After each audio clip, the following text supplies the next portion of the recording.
Hi BookTube, welcome to Jackie's Literary Corner. I am Jackie and today I'm going to film a review of Dr. Sleep, the sequel to The Shining. Now, King rarely makes sequels to his books. Most of them are standalones with the exception of the Dark Tower series and the Mr. Mercedes trilogy. But I mean, those are series and those are the only series that I know that he has. So the rest of his books are standalones. So I was looking up stuff on what other people's thoughts were on Dr. Sleep, and one review referenced to how King has been interviewed about The Shining, and people have asked what happened to Danny Torrance as an adult, and even made a joke about how Danny marries Charlie from the Firestarter, and they had a bunch of kids. And then people also criticized the book a little bit, was saying that John Torrance should have gone and maybe joined AA or something. Well, this particular book answers those questions. It is 20 to 30 years later, and Danny is now Dan Torrance. And he unfortunately has inherited his father's alcoholic problems, and he also still has The Shining, but it's not as strong as it was when he was a kid. So he still is haunted by the memories and the ghost of the Overlook Hotel. So he kind of uses alcohol to to hide those memories away, and he also, uses that method that Dick Halloran told him about at the end of The Shining, which is putting the old ghost in boxes in his mind. And he bar hops constantly, he goes from woman to woman, sleeping around, and then eventually he experiences the last straw and ends up in a small town and gets a job at the local hospice, and ends up using his psychic abilities to help ease people when they're dying. And that's the whole title of the book, Dr. Sleep. They call him Dr. Sleep. But then one day, he forms a psychic connection with this young girl named Abra Stone, who also has the shyness, had this since she's a little girl. She's telepathic, she's telekinetic, she can connect to people psychically, she, knows things before they happen, and she sees things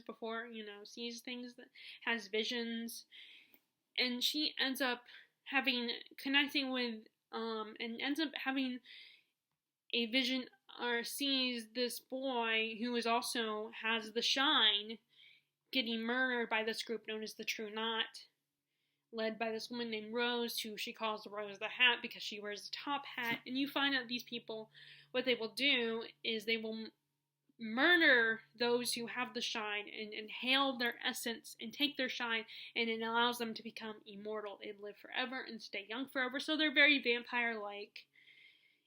And Rose finds out that Abra has connected with her psychically, and she also figures out that Abra has the most powerful shine that she's ever sensed. And not only does she want to just feed on her, but also the True Knot discovers that they have gotten measles from one of their victims, so they believe that inhaling Abra's essence, her steam as they call it, will heal them and make them allow them to live, to survive and continue on. Now, I know not everybody loved this book, but I thought this was a great sequel. First of all, we got more world building. We weren't just in one place. We were in a lot of places, like the True Knot travels in Winnebagos and RVs to track down and find other people with the shine and stealing their steam. And we also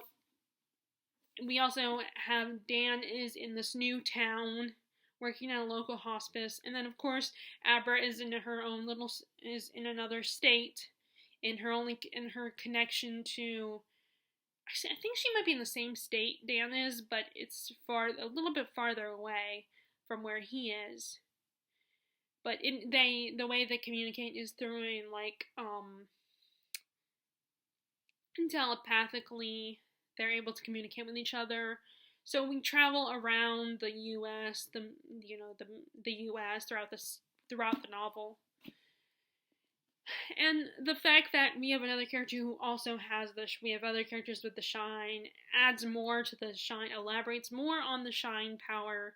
Because before, in The Shining, we just had two characters with it. We had little Danny as a little boy, and then Dick Hallorann had the shine. And he kind of talks about it a little bit, explains a little bit more to Danny about about the shine and everything. But we don't really know. We only know what Dick Hallorann knows about it. But with this one, Danny is Dan, and now and he's an adult, so we get to interact with other people who have the shine, and we learn as he learns. We have Abra, who has it, and then we have the victims of the True Knot. Some of them have it, and then we also, some of the new friends that Dan makes other than Abra, like Billy, who I liked his character. He was fun, he was very charming, and it was more, he added some lightheartedness to the story. He also has the shine, a little bit of the shine as well. Like, he knows things before they happen. And we also get where Dan gets the help that his father did not have in The Shining. His father is on his own, trying to figure out his problem on his own, and he doesn't have a big support system like Dan gets in this book. He just has his wife and maybe a couple friends who kind of have had enough of his crap and enough of him losing his temper and hurting people and hurting himself. They can only do so much. And his wife is terrified of him and doesn't understand it. She understands well enough, but she understands enough to survive and to, know when not to cross him, not to provoke him. But she's unable to help him. She can only do so much. And he's also, and of course, she's probably just so annoying to him. And she does what a lot of husbands probably think of their wives, that they're just naggers, nagging him constantly and whining constantly, and is afraid of him. She's a very meek and timid person. Well, Dan joins an AA meeting, but he has people like Billy and his boss, whose name I cannot remember, who are pushing him to get better, and they're hard on him. They're not going to take his crap, but they're not going to abandon him either, and they're not going to be intimidated by him. Even though not only is he an alcoholic, but he has also inherited his father's temper and is constantly taking medication to numb himself from the pain. And they also, of course, don't understand his shine power. So he basically gets the help that his dad did not get in this book. I thought the True Knot was a great antagonist. They're the shadow that, they're coming, that they're after Abra because of her shine, and we don't know if you're biting your nails wondering, are they going to get to her? How's this book going to end? Are they going to win? It's a very nerve-wracking, intense experience.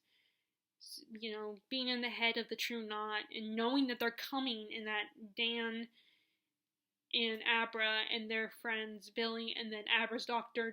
John, and then Abra's own father gets involved as well. And I definitely do not blame his reaction. I think it's a very realistic reaction, her dad's reaction to this whole thing. And you can kind of understand why he would, because Abra and Dan hang out in person, spend time in person. And first of all, he's trying to deny her powers because, he's seen evidence of her powers when she was little, but as she gets older, she kind of represses, hides them from her parents. So her dad, in the idea of their dad, and her dad is probably absolutely terrified of her powers because they can be dangerous. So, first of all, he doesn't want to admit that he doesn't want to believe that she still has powers, and these people are hunting her and trying to kill her for her steam, as the True Knot calls it. And they also are a little bit, and also the fact that she's hanging out with this grown-up man, and she met him psychically. It's like, yeah, I can kind of understand why he would be a little bit like, what are you, some kind of pervert that likes little girls, like preteen girls or something? I can see why he had the reaction that he did.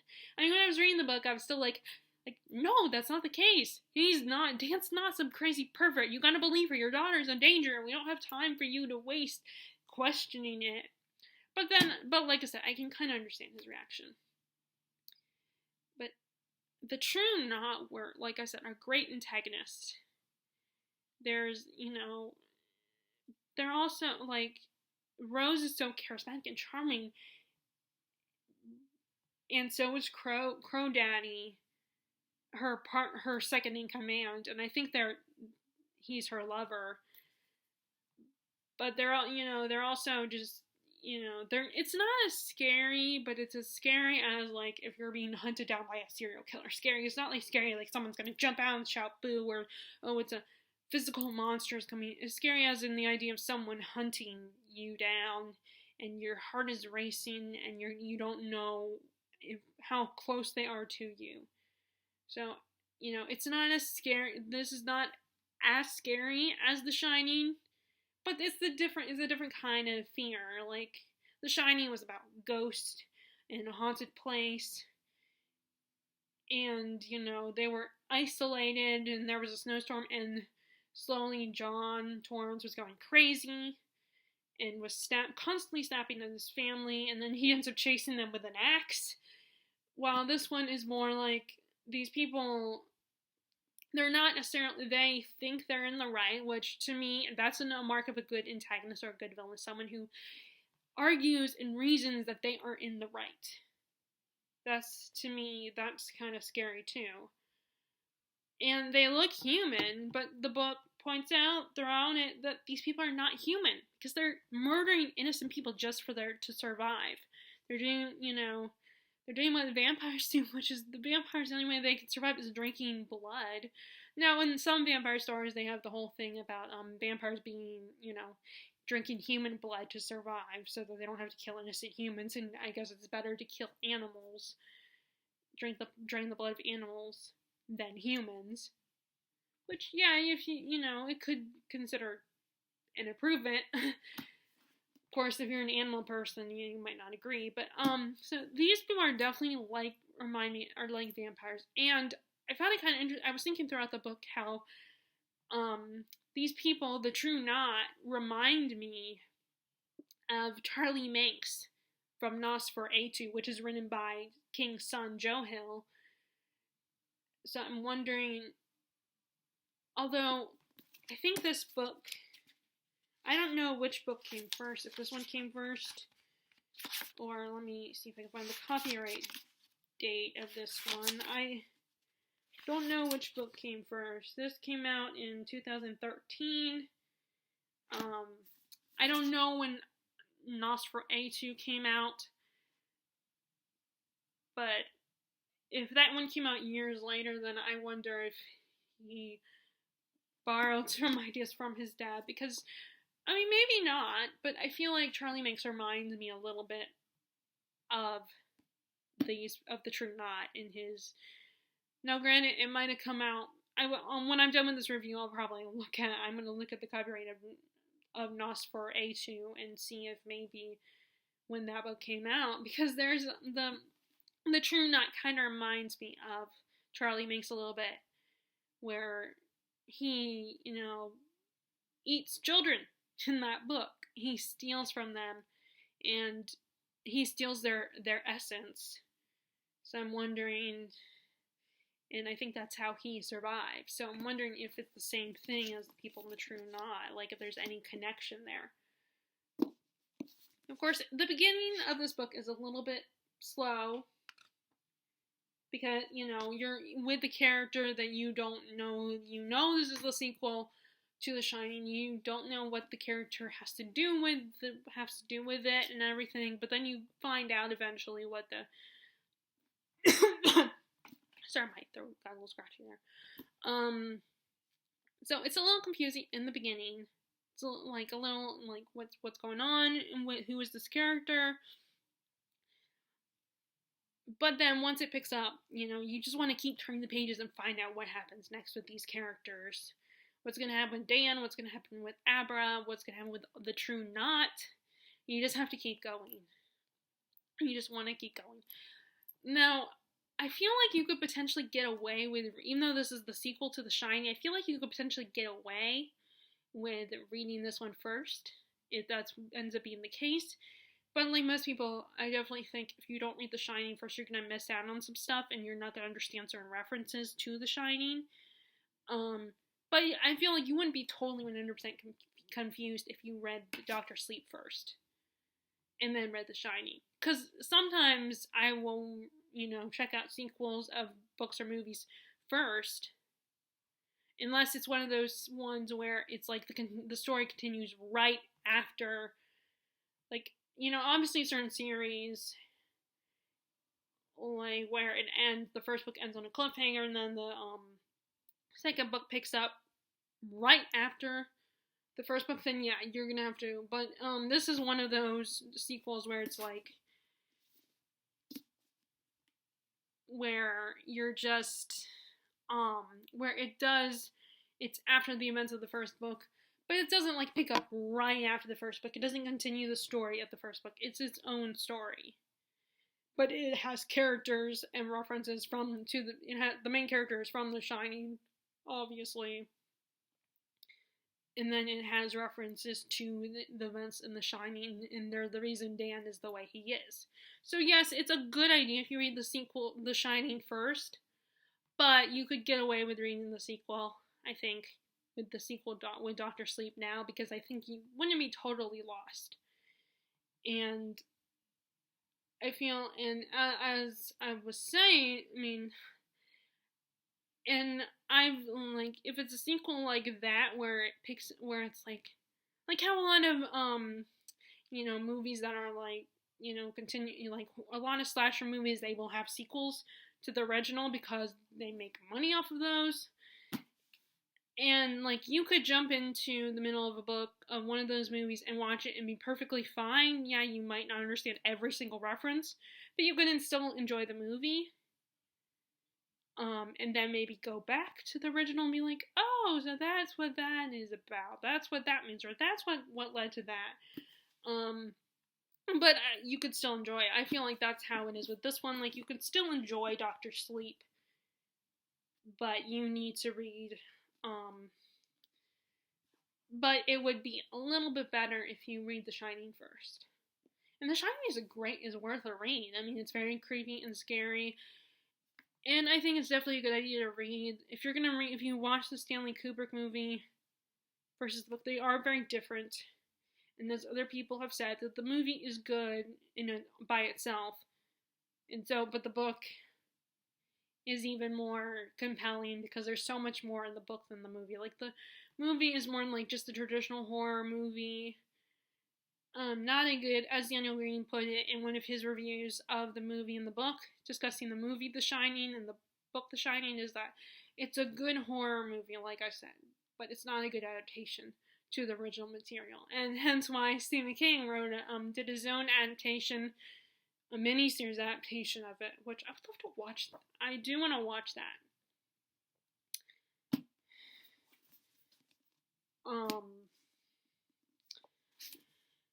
The ending, of course, is very clean cut and very, tied up with a bow and everything, and, almost a little too perfect, which I have mixed feelings about, because on the one hand, I want my characters to have a happy ending, but at the same time, I know it's not the most realistic, and and I also like messy endings too.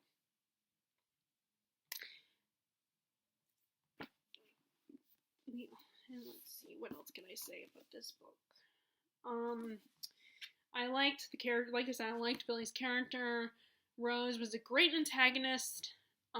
She was charming, charismatic, but also scary at the same time. It was cool to spend time with Dan again, see him as a grown-up, and see and you have the whole argument of nature versus nurture in this book, and how, like, Dan ends up inheriting his dad's alcoholicism, and how he fights it a lot harder because he had better support, as I said earlier, than John did. See, I don't know what to call him, Jack or John, because in the Stanley Kubrick movie, they use the name Jack. But in the original published novel, I think his name is John. But in my copy, which is a one with a movie tie-in cover or something, I think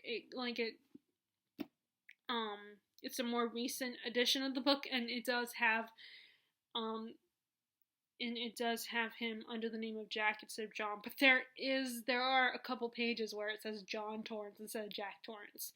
So to me, that definitely confirms that, okay, his name was originally John, but then it was Jack in the movie, and then other published editions of The Shining had it changed to Jack Torrance because of the movie. I find that really funny that they did that. But we also, and I like all the secondary and minor characters.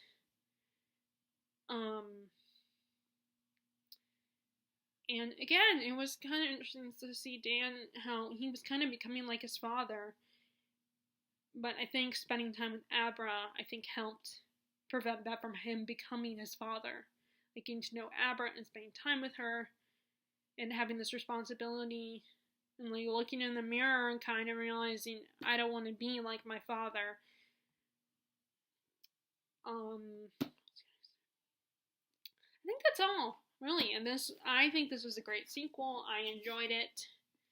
I thought it was really fun. I thought it was really great revisiting Dan's world and spending time with his character. We do at one point go back to the site of the Overlook Hotel in this book, which I think was really cool. They like reference it back, not just mentioning the ghost that Dan has, but also, we end up revisiting the location of the Overlook, and towards the climax of the book. I think that was really cool. How bringing it back around to, going full circle, so to speak.